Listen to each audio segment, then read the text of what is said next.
فعلا في كتابي، وقلت أن الأنصار بادروا باختيار سعد بن عبادة سيد الخزرج كخليفة، ولما سمع بالأمر عمر بن الخطاب لأنه عنده عيون وجواسيس في كل مكان استدعى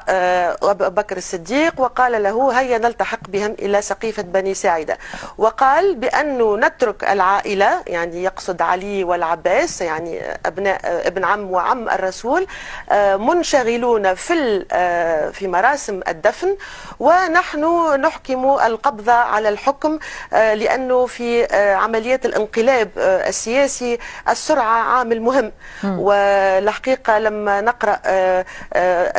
حديث سقيفة في سيرة ابن هشام والطبري كلهم يحكيوا على نفس الموضوع هذا، ويقولوا اللي لما حتى الأنصار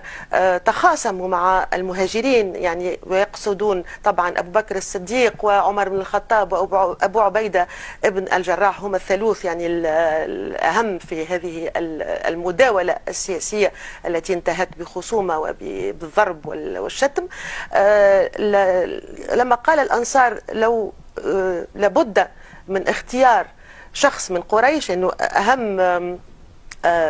سبب خلى المهاجرين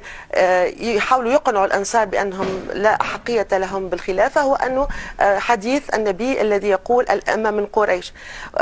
قالوا له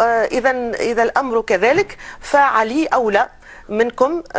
بالخلافة. طيب الأنصار هذا يعني وفعلا دفن الرسول ولم يحضر أبو بكر الصديق ولا عمر بن الخطاب، والمصادر موجودة يعني. طيب اللي كلف دكتورة، نفسه ولكن يعني